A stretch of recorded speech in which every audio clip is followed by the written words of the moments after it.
Non mais c'est génial. Non mais franchement, c'est vraiment génial que pour ma centième critique, on parle des Bad Guys 2. Quoi. Donc c'est un des films que j'attendais le plus de cette année 2025. La coïncidence est super cool, c'est génial.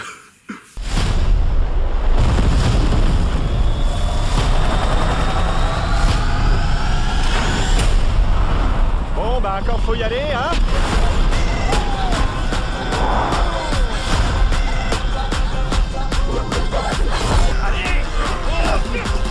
Non mais c'est une blague! À gauche on dévisse, à droite on visse!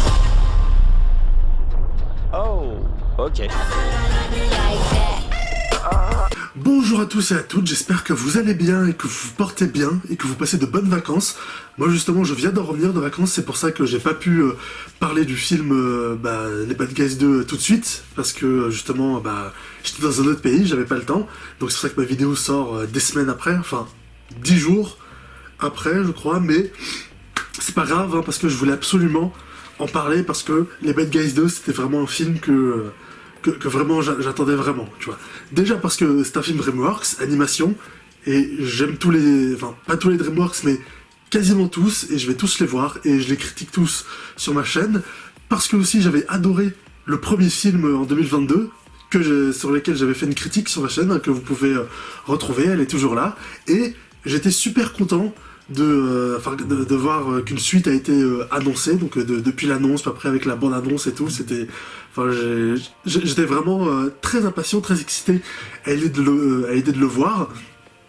Et c'est pour ça que voilà, on est ici, je suis là, et il fallait absolument que je fasse une vidéo sur le film et que je voie le film, parce que c'est un des films, avec Wicked 2, que je voulais le plus voir cette année, quoi. C'est franchement, j'avais trop hâte de retrouver les personnages et l'univers, et justement, on va en parler. J'ai pas du tout été déçu par cette suite. Donc les Bad Guys 2, c'est une suite qui sort seulement 3 ans après le premier, en 2022, et ça montre que, les Bad Guys, c'est un petit peu la nouvelle franchise, enfin en tout cas la nouvelle trilogie, pour l'instant, de DreamWorks. Et ça, c'est super cool, parce que vous savez, DreamWorks, dans les années 2000, c'est un peu comme ça qu'ils fonctionnaient, tu vois, genre, ils lançaient plusieurs films solo, original, c'est comme Nos voisins les hommes, Monstres contre aliens, B-Movie, tout ça, et en même temps, ils lançaient aussi plusieurs trilogies, en fait, donc comme ils ont lancé Shrek, Madagascar, Kung Fu Panda, et la dernière qu'ils ont lancée, c'est Dragon. Enfin non, la dernière trilogie qu'ils ont lancée, c'était Les Trolls en 2016. Mais après malheureusement la trilogie a été un peu entachée parce que le deuxième est sorti en 2020, donc en pleine période du Covid. Du coup le film n'a pas beaucoup marché, il a surtout été vendu en VOD et il n'y a pas beaucoup de gens qui l'ont vu. Et du coup quand le troisième est sorti en 2023, il n'a pas non plus beaucoup marché, il n'a pas fait un score énorme, contrairement aux autres trilogies comme Dragon, tout ça.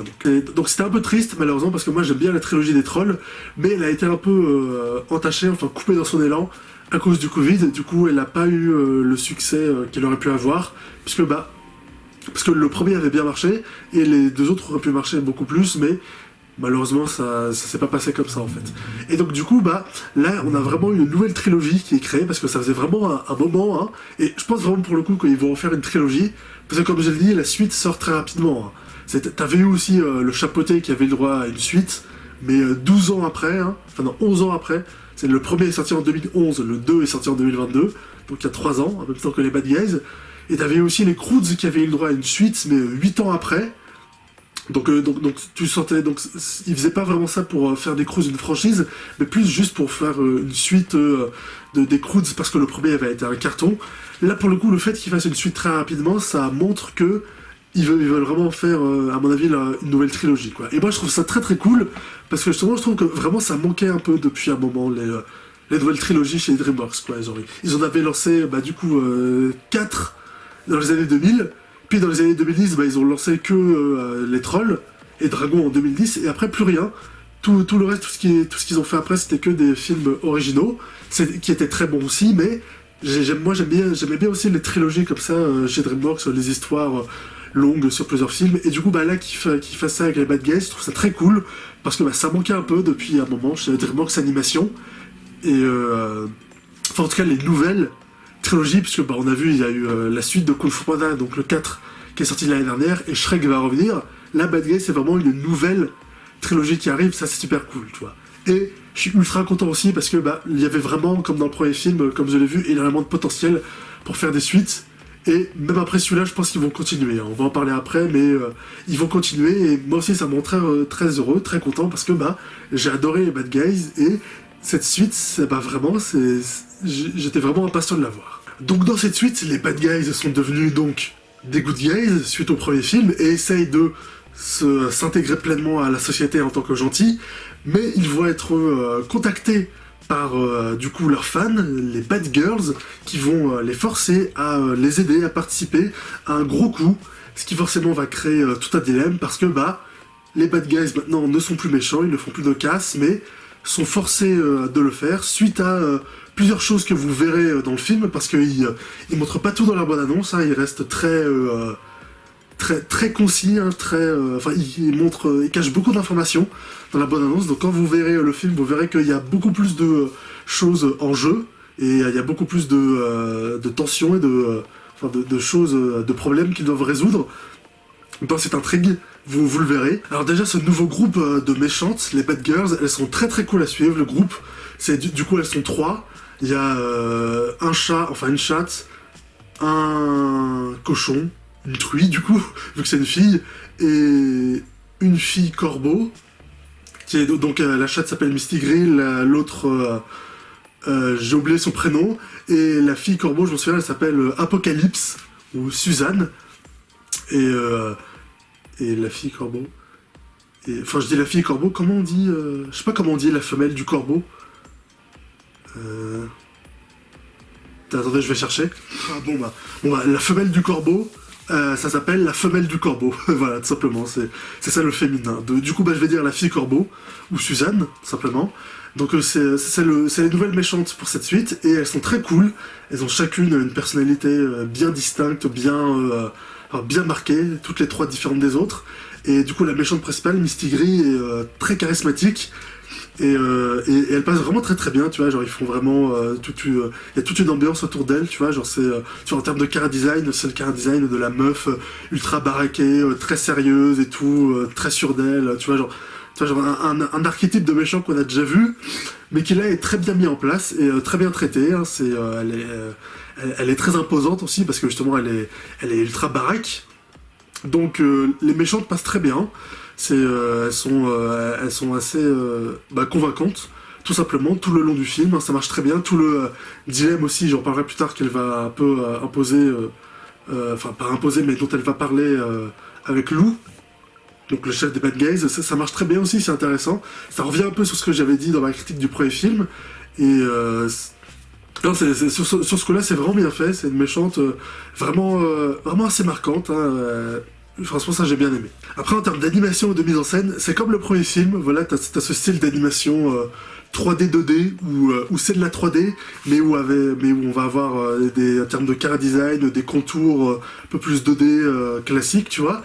Là, du coup, on reprend la même chose, il n'y a pas de gros changements.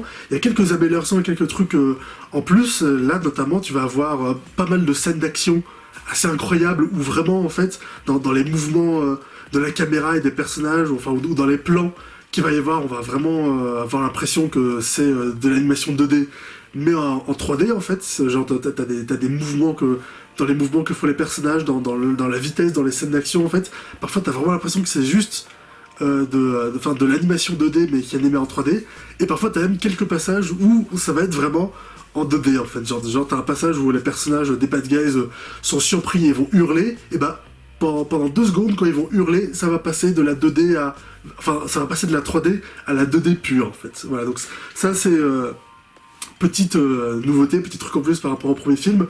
Là aussi, dans celui-là, en termes de mise en scène, ils se font vraiment plaisir. Comme dans le premier, t'as des tas de scènes d'action avec des plans séquences, avec la caméra qui tournoie autour des personnages, qui passe sous le capot des voitures, qui fait des angles absolument démentiels. Donc du coup, ça fait des scènes d'action assez ouf. C'est comme le film commence avec une course-poursuite comme le premier film, et la course-poursuite est complètement délirante, et la voiture va à fond la caisse, et dans des routes ultra étroites, et elle se cogne quasiment jamais, voilà, la scène d'action est complètement ouf, et Ce qui est cool aussi, enfin ce qui est en plus par rapport au vrai film, c'est que là vraiment vu que c'est un film d'animation, et ben ils en profitent vraiment pour jouer avec la physique et faire un peu n'importe quoi, tu vois. Genre justement t'as une scène de début dans la course poursuite justement où tu vas avoir genre 1 millier de policiers qui vont leur courir après, sauf que c'est 1 millier de policiers qui vont tous tenir sur une moto en fait. Enfin, donc le truc, tu vois, un peu dessin animé, un peu cartoon, mais qui marche bien en fait. Voilà, ça pour le coup, ce truc de, ce truc où vraiment on s'en fiche de la physique et on fait littéralement une physique de cartoon. Ça, il n'y avait pas vraiment ça dans le premier film. Là, c'est dans ce deuxième, ils y vont vraiment à fond. T'as une scène aussi au milieu où ils sont à un combat de catch. Et à un moment, ils sont poursuivis par toute la foule, et toute la foule en colère qui les poursuit, ça fait vraiment genre une vague humaine. Mais genre vraiment, genre c'est une vague comme un tsunami, mais sauf que c'est avec des gens, tu vois. Donc là aussi, c'est le truc de physique un peu délirant, complètement dessin animé, mais qui justement est ultra fun et ultra cool, et qu'on n'avait pas vu dans le premier, quoi. Donc là, ils sont vraiment voulu aller plus loin. C'est vraiment assez cool à voir. Alors petit spoiler vite fait, hein, pour ceux qui veulent pas être spoilés, je vais vous parler de la fin, parce que ça spoil un peu, ça spoil totalement le plan des méchants, parce que à la fin, le plan des méchants est comme le méchant Marmelade, qui revient d'ailleurs dans le deuxième, hein, dans le premier film, Marmelade il avait un plan très farfelu avec une météorite qui hypnotisait des hamsters. Et là, dans cette suite, les méchants ont un plan tout aussi farfelu, hein, qui est de créer un aimant à or avec un métal spécial, puis d'envoyer l'aimant à or dans l'espace pour attirer à elle tout l'or du monde. Donc c'est un plan assez farfelu, qui fait aussi très cartoon, tu vois. Ça fait un peu penser au Dalton, tout ça, genre ce genre de plan très farfelu. Et donc du coup, elles le font. Et à la fin du film, ça te crée vraiment une scène assez belle. C'est extraordinaire, où t'as vraiment tout l'or du monde, donc tous les petits objets en or qu'il y a sur Terre, qui se mettent tous à flotter et à voler vers la station spatiale, tu vois. Donc là aussi ça te crée des images assez belles, où t'as des énormes filets d'or qui partent de la Terre pour aller dans l'espace, et ça fait des tas de bras, de tentacules, donc de filaments d'or, de filaments dorés qui tournoient autour de la station pour être attiré par l'aimant et tout. Enfin c'est ultra beau à voir, ça fait des images super cool, et c'est ultra cool à voir en fait, ça marche très. Et dans cette suite des bad guys, donc nous retrouvons évidemment nos bad guys, et on retrouve aussi un peu le message que j'avais vu dans le premier film. Voilà, si vous revoyez ma critique, je parlais du fait que dans les bad guys, ils voulaient vraiment avoir un propos sur un message sur la discrimination, sur le rejet, sur les stéréotypes, puisque les bad guys, c'est des animaux anthropomorphiques, mais c'est des animaux que, en général, les gens ont peur, hein, donc un loup, un requin, un serpent, tout ça. Et donc du coup, à travers ça, le film faisait une analogie sur le rejet, la discrimination et les stéréotypes, comme on a souvent dans les films DreamWorks. Hein. Il y a le même message dans Shrek, par exemple, sur le fait que Shrek c'est un ogre, et donc du coup il y a un message sur le rejet. Par exemple, hein, mais c'est un message qu'on retrouve très très souvent dans beaucoup de films DreamWorks, et donc on le retrouve là aussi, et dans le premier film, et on le retrouve là aussi dans ce deuxième film, puisque t'as tout ce truc justement sur les personnages qui vont passer des entretiens d'embauche, mais qui sont jamais pris parce que on a peur d'eux, on a encore les gens les voient encore comme les bad guys, et donc justement ça aussi, comme dans le premier film, ça montre un peu cette vision, du coup, ce message sur les stéréotypes et sur la discrimination, tu vois, donc sur les personnes dans le monde qui sont pas blanches, ou qui sont étrangères, qui ont pas des noms locaux, du pays dans lequel ils vivent, tu vois, et donc qui du coup sont refusés à cause de ça dans des entretiens d'embauche, puisque c'est ce qui passe dans le film. Du coup il y a ce message là qui est passé dans le film. Il y a aussi tout un truc justement quand Misty Gris parle au loup, qui me fait un peu penser du coup à un message qu'il y avait dans Shrek, dans le 3, où justement elle parle du fait que, dis donc, les bad guys, vous êtes devenus gentils, mais les gens vous aiment pas plus pour autant, donc au final, est-ce que t'étais pas mieux quand t'étais méchant ? Parce que oui, t'étais méchant, les gens te détestaient, mais au moins t'étais heureux, au moins les gens te respectaient. Tu vois, genre, ça fait penser à pas mal aussi de messages qu'il y a dans les films DreamWorks, et c'est ce message du coup qui est un peu complémentaire avec le premier, justement, sur la discrimination, sur les stéréotypes et tout, tu vois, donc est-ce que tu vas continuer à faire confiance aux gens, ou à croire aux gens si tout le monde te rejette à cause de clichés, à cause de stéréotypes. Et ça fait un peu penser aussi au message de Zootopie, enfin en tout cas la manière faire passer le message, du coup, j'en parlais aussi dans ma première critique, où je comparais les Bad Guys à Zootopie, et ironique aussi, puisque le Zootopie 2 va sortir cette année, là, dans quelques mois, et là aussi, justement, il y a un parallèle, moi j'ai fait un parallèle avec les deux films, parce que je trouve que dans leur manière de parler de racisme et de stéréotypes, elles sont assez similaires, et là, dans ce film-là, ça continue, en fait. Enfin, ça continue comme dans le premier film, il y a toujours ce message sur les bad guys, surtout autour de Lou, qui veut être accepté, qui veut être accepté par la société, être gentil, être reconnu comme gentil, mais les gens, notamment la commissaire de police, le voient encore comme un méchant, comme le grand méchant Lou, comme les bad guys, du coup, il se questionne un peu, ça le rend un peu triste, tu vois, il est tiraillé par ça. Donc ça rappelle quand même pas mal ce qu'il y avait dans le message qu'il y avait dans Shrek 3 et 4, par exemple. Et c'est toujours assez intéressant de voir ça, c'est cool, et du coup ça confirme aussi ce que je disais sur le premier film, sur le message que j'avais vu un peu dans le premier film, parce que là du coup c'est vraiment un peu plus concret. Tu vois, genre justement avec tout le truc des entretiens d'embauche, là pour le coup le message devient vraiment concret, tu vois, genre c'est plus vraiment une analogie en fait, là c'est direct. Mais un des trucs aussi que j'avais vraiment très très envie de revoir, de retrouver dans cette suite des Bad Guys, si vous m'avez suivi à l'époque, il y a 3 ans, quand j'ai critiqué le premier film, vous le savez, c'est le retour des Bad Guys évidemment, mais le retour de Diane Foxington. Je t'aime, comme un loup, comme un roi. C'est Diane qui était dans le premier film, les Bad Guys sont le centre du film. Diane, c'était censé être un personnage secondaire, mais au final, elle était tellement importante dans le scénario, dans l'intrigue, qu'en fait, c'était quasiment une deuxième protagoniste avec Lou, tu vois. Et donc là, forcément, on la retrouve, et avec un rôle tout aussi important, et elle est toujours magnifique, elle est toujours ultra cool, et ultra charismatique, tu vois, genre on le voit dans la bande-annonce, tu vois, genre le film aussi, la mise en scène la montre comme étant ultra cool et badass, tu vois, genre il y a un moment où vous savez, dans le premier film, elle avait une mallette spéciale et sa mallette se transformait en moto, et elle faisait plein de drifts ultra cool avec. Là pour le coup sa mallette, du coup ça doit être une autre mallette, mais elle a une mallette qui se transforme en jetpack et elle vole, c'est super cool. C'est quand on le voit dans la bande-annonce, moi je trouve ça super cool en fait. T'as même une scène aussi où ils te font le truc, c'est un peu cliché, quand il y a dans les films d'action avec les femmes, où là du coup Diane c'est toujours la gouverneure de la ville, du coup elle est habillée, vous savez, en costard cravate avec ses talons aiguilles, et donc là t'as une scène où elle est face aux Bad Girls et elle va les affronter, et du coup pour les affronter, elle enlève lentement son chemisier, puis après elle enlève ses talons aiguilles, puis après elle les plie bien en 4 pour les mettre à côté, pour après se battre, tu vois, pour que ce soit plus pratique, tu vois. Donc c'est le genre de scène un peu, le genre de scène très typique qu'on voit souvent dans les blockbusters ou dans les films d'action où t'as des femmes badass et tout qui se battent, tu vois, genre c'est le truc justement un peu badass que font en général les femmes qui se battent dans les blockbusters, et là justement ils le font aussi, ce truc là dans le film, et c'est vrai que c'est très très cool, c'est très badass, tu vois, ça marche super bien. On a aussi toute la relation la relation privilégiée, surtout entre Diane et Lou, parce que c'était surtout eux deux qui étaient très proches dans le premier film. Et là, pour le coup, leur relation, elle continue, tu vois, parce que dans le premier film, vraiment au début, ils pouvaient pas se piffrer, en fait, ils pouvaient pas se voir. Mais après, leur relation évolue jusqu'à la fin, devenir des complices, des complices très complices, justement, des amis très complices, quoi, tout simplement. Et là ça continue en fait, ils sont toujours très très mignons à voir tous les deux en fait ensemble, hein.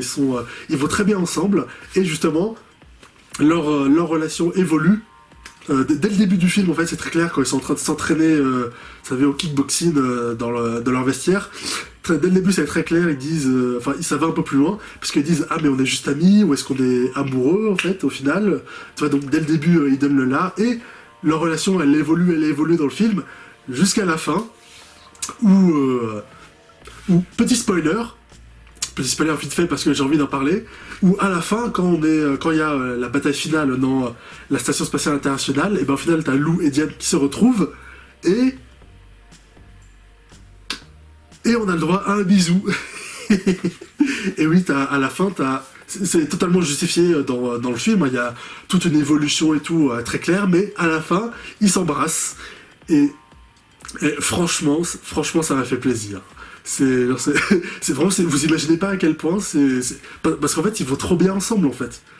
Moi je les trouve trop mignons ensemble, ils vont super bien ensemble, ils sont hyper complices, leur relation elle est très mignonne. Du coup quand à la fin enfin ils s'embrassent, franchement ça m'a fait plaisir. Mais franchement c'est dans le cinéma, j'avais le sourire jusqu'aux oreilles, franchement franchement j'étais content. Franchement j'étais très très très content, franchement ça fait plaisir, hein. C'était super cool. Voilà quoi, rien que pour ça le film il est top 1 de l'année. Mais vraiment enfin jusqu'à voir d'autres films à la fin de l'année, hein. Il y aura aussi Wicked 2 à la fin de l'année, mais pour l'instant rien que pour ça c'est mon film préféré de l'année. Enfin pas juste pour ça, mais ça a grandement joué. Voilà, parce que juste Diane et Lou, dès le premier film c'était une évidence, hein. C'est la scène de danse dans le premier film, hein, dès le début, ça se voyait qu'ils étaient super bien ensemble, ils étaient faits pour être ensemble, c'était évident, quoi. C'était sûr. Et hâte de voir si ils feront la même chose du coup dans Zootopie 2, de voir s'ils vont officialiser enfin une relation amoureuse entre Nick et Judy, puisque c'est un peu ça aussi, leur relation dans le premier film c'était un peu une évidence, donc on verra jusqu'où ça va dans la suite, si ça évolue, hein.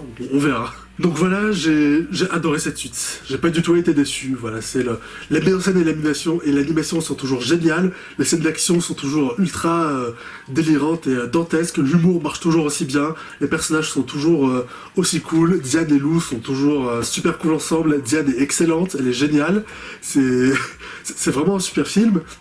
Et d'ailleurs, en parlant de Diane, je me rappelle que j'avais dit dans le premier film, parce que j'avais vu le film en VF, que la voix de Diane, du coup, qui est doublée par Alice Belaïdi, qui n'est pas comédienne de doublage, je trouvais que son doublage sur Diane sur le premier film était pas très bon. Il y avait, enfin en général, mais il y avait quelques passages ou tout, quelques dialogues qui vraiment passaient moins bien. Là pour le coup je trouve que ça s'est amélioré en fait, le doublage est mieux, je trouve. Ça fait plus naturel, ça passe mieux. Et c'est toujours ça, hein, c'est cool, hein, je trouve que là franchement ça fait moins, enfin je sens moins les petits décalages qu'il y avait dans le premier film, hein. Enfin personnellement, je trouve que là son doublage est meilleur. Donc peut-être que ce sera comme Malik Bentala avec Sonic, hein. Vous savez, c'est Malik Bentala qui fait la VF de Sonic, alors que t'as un mec qui fait la VF de Sonic depuis 20 ans qui sont pas pris. Bref, mais Malik Bentala aussi, c'est vrai que dans les films Sonic, du coup il y en a eu 3, et au fur et à mesure, au fur et à mesure tu t'y habitues un peu toi aussi, mais au fur et à mesure son doublage aussi s'améliorait un peu, dans Sonic et devenait plus naturel. Donc là peut-être que ce sera la même chose pour Diane, peut-être que dans la suite, dans le 3e film, hein, ce sera encore meilleur. Parce que oui, il y aura un 3e film, hein. C'est sûr, hein, c'est sûr aussi, vu comment DreamWorks met en avant le film, parce que moi vraiment, j'ai vu des tas de bandes annonces au cinéma pour le film, j'ai vu des tas de spots promotionnels, notamment il y en a un, je sais pas si vous l'avez vu, où on a Jean-Pascal Zadi et Alice Belaïdi justement, qui sont sur le plateau de doublage, et qui ont fait un petit sketch pour parler du film et tout. On va débarquer là où JP et Alice, dans cette suite, les bad guys sont devenus des good guys. Ils sont devenus des good guys, des gentils quoi. C'est-à-dire ? Il faut que vous doubliez les personnages en mode gentil maintenant. Merci. C'est assez étonnant. Quand même, moi ça m'étonne beaucoup qu'il y ait ce genre de spot promotionnel. C'est rare quand même. Enfin, des faits comme ça, j'en ai vu assez rarement. Mais j'en ai vu pas mal quand même. Et le spot qu'ils ont fait était assez drôle. Et ça montre peut-être aussi que DreamWorks veut vraiment mettre le film en avant, qui tienne à ce que ça marche et que ça devienne leur nouvelle franchise. Alors peut-être qu'ils ont fait ça juste pour la France, parce que le film... j'allais dire le film est français, mais non, le film est pas français en fait, le film est réalisé par un français. Voilà, c'est Les Bad Guys 2 et le 1 aussi, et réalisé par Pierre Périfiel, hein, c'est le même, et c'est un réalisateur français en fait. Les gens se rendent pas compte à quel point c'est difficile de faire ce que fait Alice, d'être capable de faire passer une émotion juste avec la voix sans caméra qui filme un visage, et d'être capable de vraiment de moduler. Le film est américain, voilà, c'est produit par DreamWorks, c'est fait aux États-Unis et distribué par Universal, mais le réalisateur est français, donc peut-être que pour ça aussi ils ont fait ce spot spécifique pour la France avec l'AVF, hein, peut-être, je sais pas, mais en tout cas moi j'ai trouvé ça bien et c'est et la suite. Donc comme je l'ai dit, il y aura clairement une suite, hein, vu la fin. D'ailleurs, suite, il a spoilé un peu dans la bande-annonce, puisque mini spoiler, c'est pas non plus un truc énorme, mais mini spoiler quand même pour ceux qui veulent pas être spoilés. À la fin, les bad guys et Diane sont recrutés par une agence, internationale, pour devenir agents secrets. Donc le truc aussi, un peu cliché, c'est oui, vous avez été sélectionné par une agence et tout, donc le truc un peu cliché, mais c'est marrant, ça passe bien. Et donc du coup, maintenant, ce sont clairement des agents secrets, et dans la suite, il y aura clairement une suite, puisque on voit aussi, à la fin, t'as cette page générique, on voit Marmelade, le premier du méchant, qui est libre, et qui s'enfuit dans l'espace avec sa voiture spatiale. Donc il va clairement revenir dans la suite, avec les Bad Guys et Diane en agent secret, et ça va être génial. Donc les Bad Guys 2, un super film, j'ai adoré, l'attente valait la peine, c'était génial, c'était super cool, et je vous le conseille évidemment chaudement. De toute façon vous l'avez peut-être déjà vu, puisque là le film est numéro 1 du box-office en France, enfin pour cette semaine en tout cas, donc il marche vraiment très bien, il a fait un meilleur démarrage que le premier, je crois, il a fait le double de ce qu'avait fait le premier il y a 3 ans. Donc vous l'avez peut-être déjà vu, si ça se trouve, mais pour ceux qui l'ont pas vu, allez le voir, c'était vraiment super cool, c'était un super moment, et c'était génial, quoi. Je suis juste super content. Donc voilà, merci à vous d'avoir regardé ma vidéo jusqu'au bout. N'hésitez pas à la liker si ça vous a plu et à me dire dans les commentaires ce que vous avez pensé du film, si vous l'avez vu, et de mon avis. N'hésitez pas à partager ma vidéo sur les réseaux sociaux et à vous abonner pour ne pas manquer mes prochaines vidéos. Salut!